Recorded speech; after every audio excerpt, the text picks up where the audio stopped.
Okay, welcome to the closing panel, the future of humans plus machines, co-creating with AI. I am Bernard Ma, futurist, strategic advisor, and author of 22 books, including Tech Trends in Practice, Business Trends in Practice, Future Skills, and the Future Internet. And it's my pleasure to host today's panel.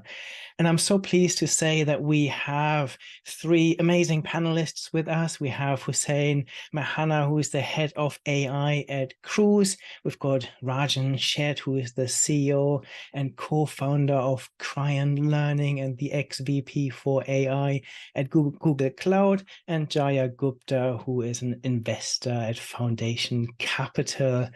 Welcome to you two. Maybe we can, to you three, maybe we can go just around and everyone give us a very brief introduction. Jaya, do you want to start? Sure, I can start.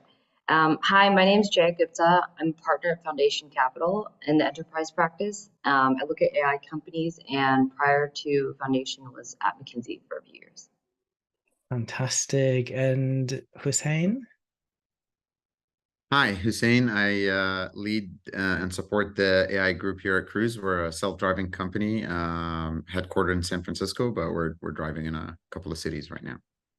Very good. And Rajen? Hi there, I'm Rajen Sheth, and I lead a company called Kyron Learning, where we're applying AI to empower teachers to be able to scale their impact and be able to teach more students one-on-one. Previously, I was at Google leading a product team for AI for Google Cloud. Fantastic. So I'm really looking forward to this. This should be a really stimulating conversation.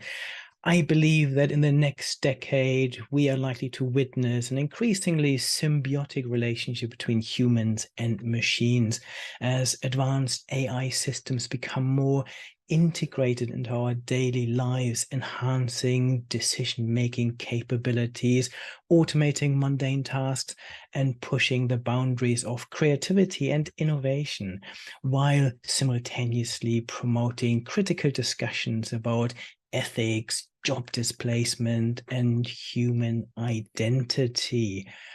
How do you envisage the relationship between humans and machines evolving over the next decade, Hussein?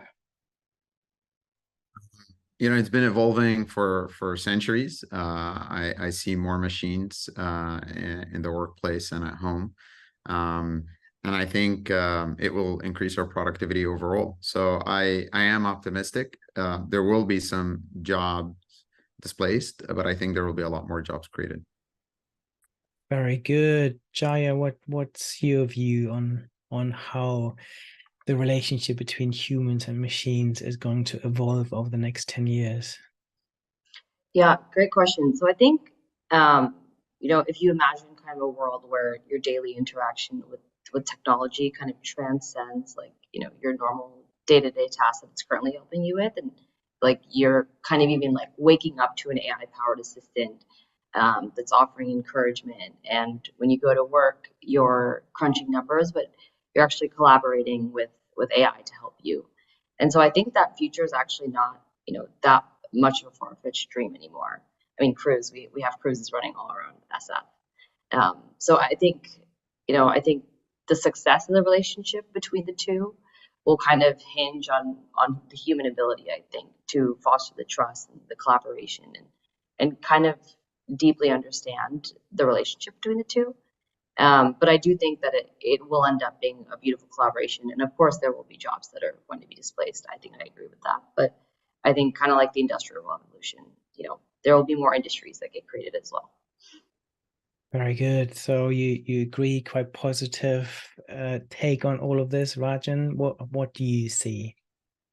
I think that AI works best where it's empowering people. And I think that we've seen that with a lot of AI deployments that have been there in enterprises in a variety of different places.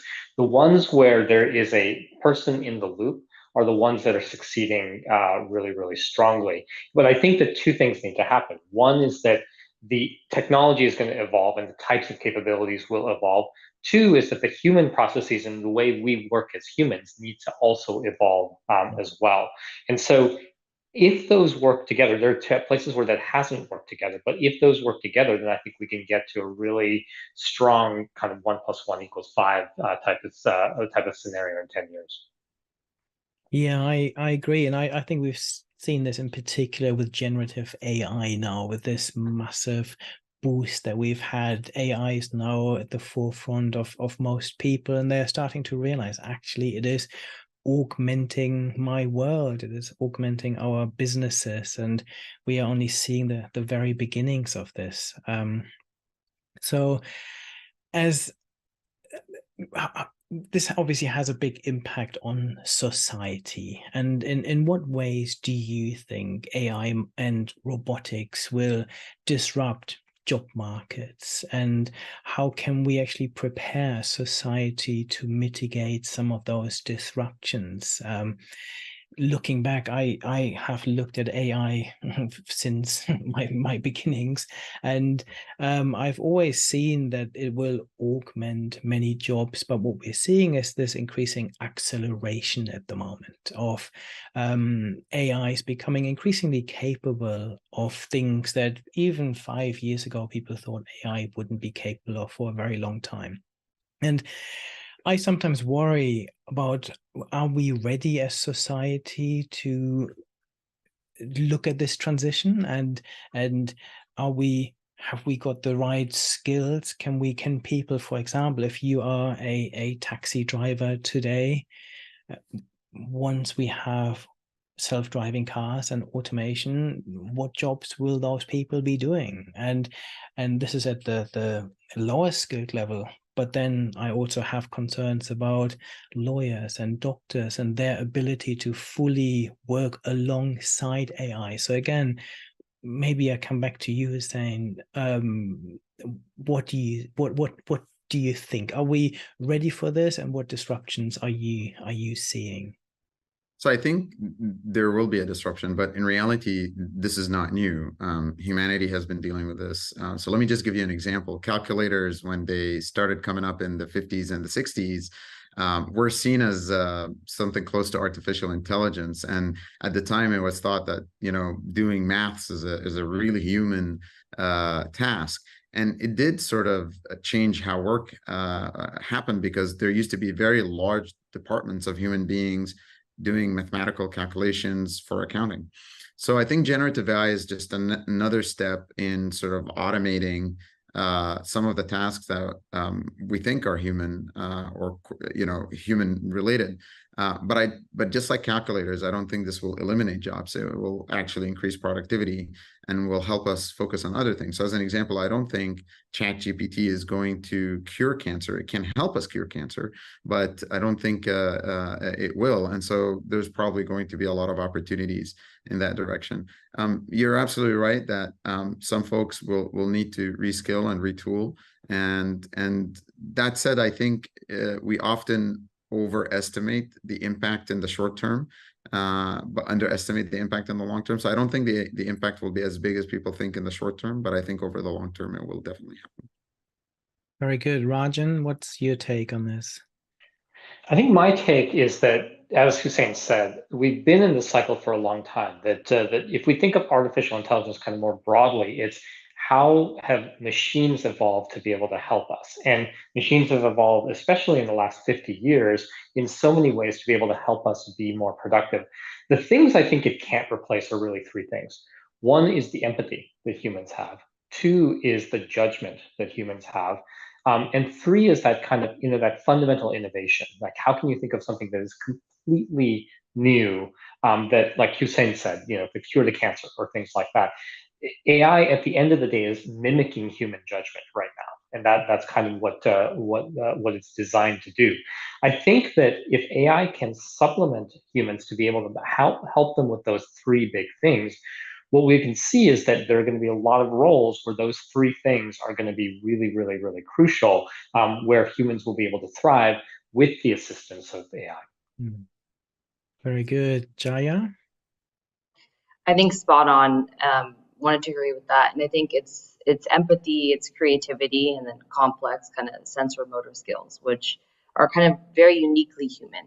And I think kind of the lessons of the past, they show us that embracing the change rather than resisting it will kind of foster the growth and opportunity at the individual level.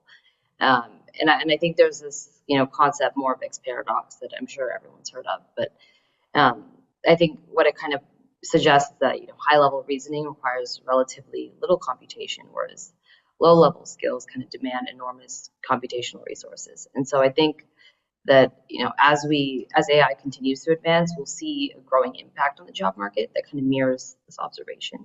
I do think highly analytical tasks that kind of once required a lot of white collar workers will become automated. But I still think that there will be a lot of communication, and communicating to seniors or executives will still kind of remain consistent at the core of what knowledge workers will do. Okay, so again, quite positive view here, thinking that it will hopefully create more jobs than it destroys. It will augment the workplace. I'm interested in the second part of the question, in terms of preparedness in society. How ready do you think we are?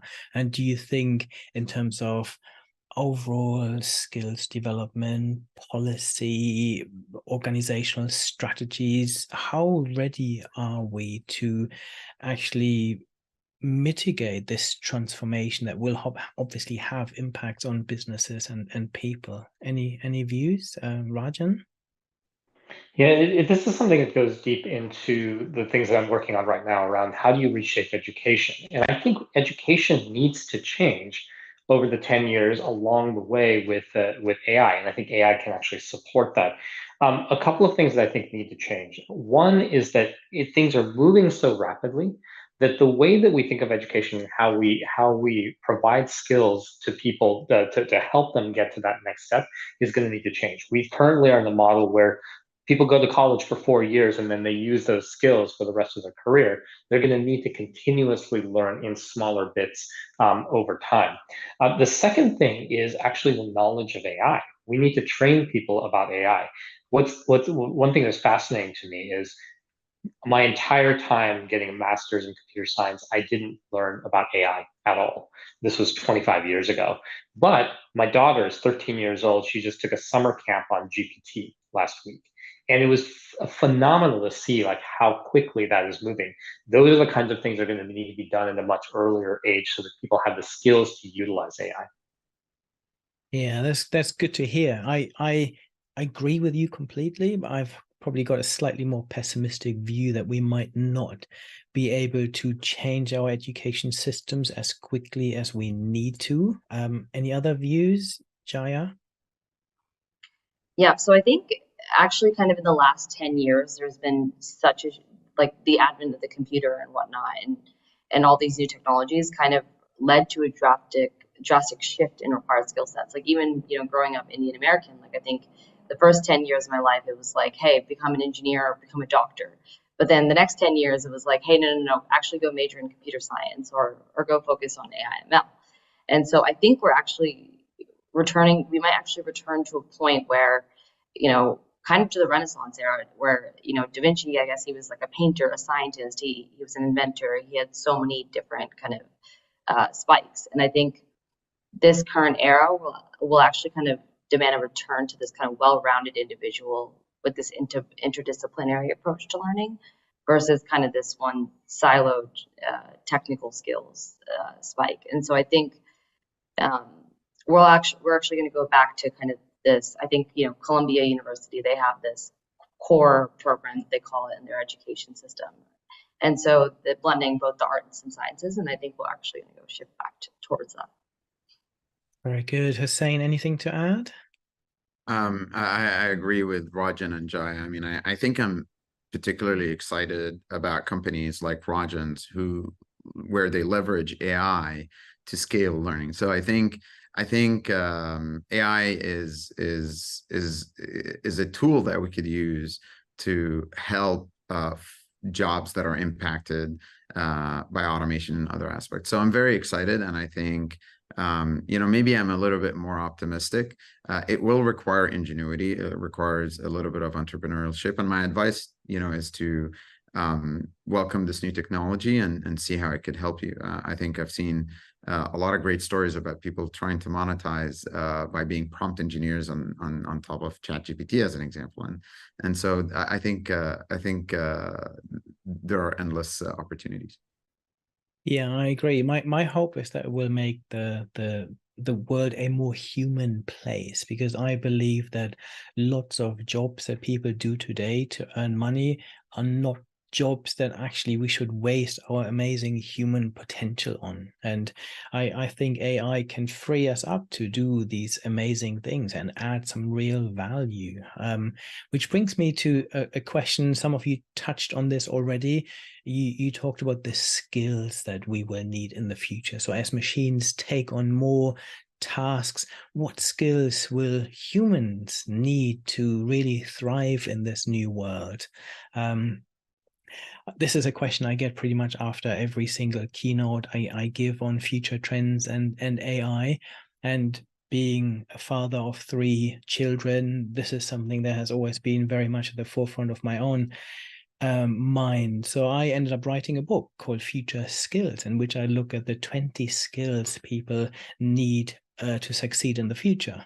And there are 3 of them are technical skills. There's data literacy, technology literacy, and the awareness of cyber threats. But beyond this is all the things that make us truly human. It is our imagination, our creativity, our emotional intelligence, our communication skills. What are your views on this, Jaya? Yeah, so I think, and I think I touched on this a little bit earlier, but I do think that we're kind of going to see a shift in return towards skills like empathy, creativity, and critical thinking. Even I use now ChatGPT every single day at work for different sorts of tasks, and I still, there's still a human in the loop element. You still have to be creative, even creative with your prompts that you're inserting into ChatGPT itself. If I take disorganized notes on a call and I want to get them cleaned up before I send them out on email, I can now quickly do that, but it still requires a human in the loop. It still requires me to be critically thinking and about how I'm framing the email and sending it. So I think we will see a large shift towards the boring work will actually get automated, and there will be a ton of time now for creativity, problem solving, and sort of the fun aspects of the job that we like to unlock more time today in our work lives to do. Very good, Hussein. That's definitely an area that you know a lot about. I totally agree with Jai. I think focus on human relationships. I think we can all learn how to grow and improve them via communication, empathy, and then research and creativity. I think the ability to problem solve in a way that is not based on a playbook. Essentially, the ability to create playbooks is going to be necessary. So I actually do believe a lot of the PhD research programs probably should start making their way into undergraduate and high schools, because that's what's going to differentiate humans, and hopefully will give humans time to focus on that, because now they have a great assistant that could help them with their homework. So very good, Rajen. I left you last because this is an area you probably know the most about of all of us. What's your take on all of this? Yeah, what's interesting in education for the last 10 years, we've been talking about what they call 21st century skills. And it's basically what we call the 3 C's, which is collaboration, creativity, critical thinking. And those, we've done surveys of that in the past, where we asked employers, what are the key things that employees are going to need? Those 3 things always come to the top, because those surpass any type of the kind of technical knowledge or anything out there. Those are always going to be useful. So I think focusing on those 3 are going to be really important. The second part is what we were talking about a little bit before, this data mindset. How people need to be thinking about how to solve a problem is much more with this data mindset. It's interesting, Hussein, I remember when we started working together on AI in 2017, you kind of needed a PhD to really be able to do something with AI. And now you can be somebody that just writes text and you can utilize and build things on top of AI. And so I think having that mindset actually makes it such that anybody can access some of these new technologies and these new tools and make their lives better and make the lives of others better. Very good. As a futurist, I'm always interested in trying to understand what technology or what trends that you are particularly excited about and trends you're watching in the future. And if I look at the space of AI, and what I'm excited about is that generative AI will become so much more powerful in the future. We are just seeing the very beginnings of it with text and images and music, but when we get to videos and the real generation of 3D models, this is for me super exciting. When we bring in voice as well. And for me, again, what is really important when I look at future trends is how they impact society in the widest sense. And for me, the fact that we are only seeing the very beginnings of generative AI is really important to understand, especially when we bring in trends like quantum AI, so quantum computing enabled machine learning. And this for me could accelerate what AI can do today so many thousand times. And I'm just intrigued to see, what trends are you watching? What are you particularly excited about, Rajen? I think there are a few things. I think there are a few general things and things that have been specific to me that I think are going to be really interesting. I think that you're right. The computing power will continue to increase, and as a result of that, what you can do with AI is going to continue to get better and better and better. The refinement of how people use data in generative AI right now, it's a very general thing, but you're going to now start to see many different types of models out there that are specialized to particular purposes, that are going to get better and better at those particular purposes. And so that's going to enable more use cases. I think it's interesting as we look at things like education. I think education will evolve tremendously over that time. I think in 10 years, we'll get to a world where every student can learn one-on-one from the teacher that's right for them because of AI. And as a result of that, you can learn on the go. You can start to learn new things as they happen. These are a few things, but I think I think we're in a place where every single company, every single industry is going to be fundamentally transformed by AI over the next decade.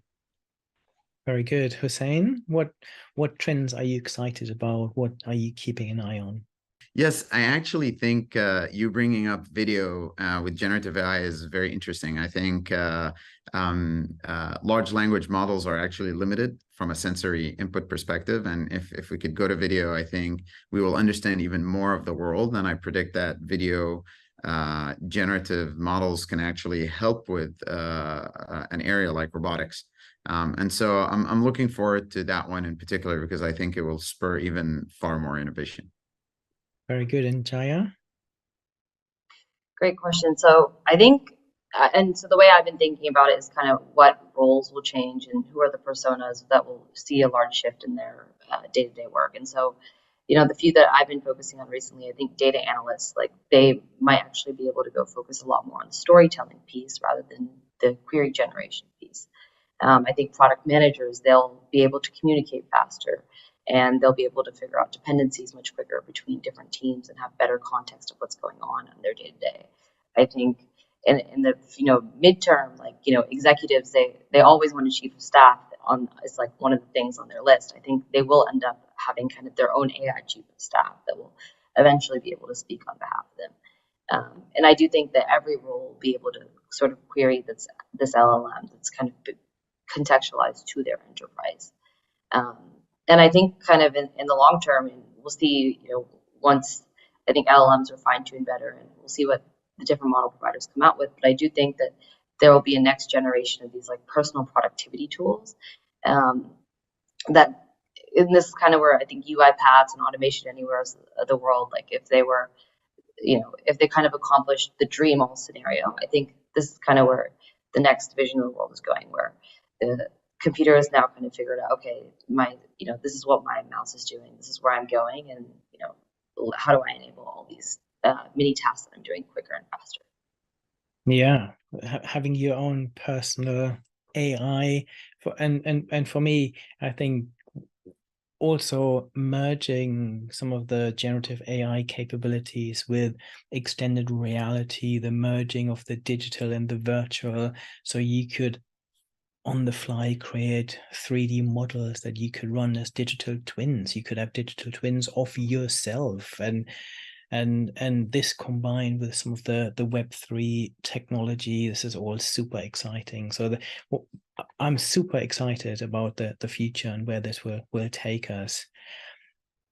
Looking ahead then, or just reflecting on some of the things we've just talked about, what is the one piece of advice or insight you'd offer someone who might be feeling overwhelmed or apprehensive about the future of humans and machines, Hussein?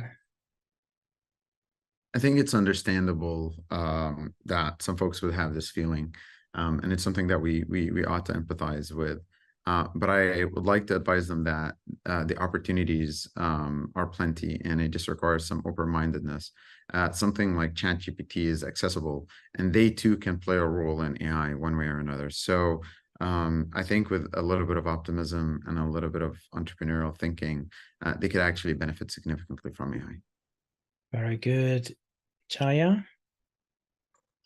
Yeah. So, and I think, completely agreed. I think there is, the first step is like, feeling empathetic and making sure that everyone, can eventually use these technologies. And it's you can do this is like the first step. And I think one thing that actually recently happened, we had a dinner for 30 CTOs and all 30 CTOs in Silicon Valley. And we asked every single person to go around the room and basically, share the question that was on top of their mind. And it was like, what should my child now major in, given that, the advent of generative AI? And so that was kind of their biggest fear in the room. And I think some of the, oldest kind of gurus in the room, the advice that they gave that I'll also give here is kind of, keep continuously encouraging a mindset that kind of embraces this continuous learning and adaptability. And the integration across these different disciplines. And I think, CS will always remain relevant, and so will some of the other fields as well. Very good. Rajen, what's your one thing you would want them to take away? It's interesting. One thing that I've seen is I do a lot of work with teachers, and a lot of teachers are understandably very very fearful of AI and what it might do to education. And so there are three things that we do there that have helped those teachers in a lot of ways. So one is give them an understanding of what AI is. I think people talk about AI, but most people don't know actually what it is. Two, understand the opportunities that are there. And then three, understand how to use AI responsibly, because if used well, it can have a massive positive impact. But then figuring out the right ways to use it well is going to be really critical for everybody to know. Yeah, I agree with all of you completely. For me, it is having some optimism about the future, having curiosity, I think is really important, and having this growth mindset.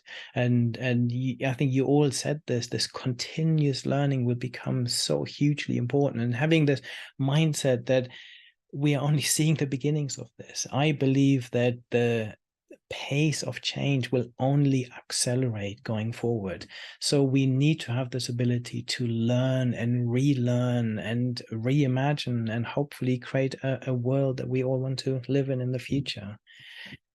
This brings us to the end of this panel. Thank you so much, Hussein, Rajen, and Jaya for joining me here today. That I really enjoyed this. I could keep going forever. And hopefully you all enjoyed this closing panel. Thank you very much, and thank you for joining.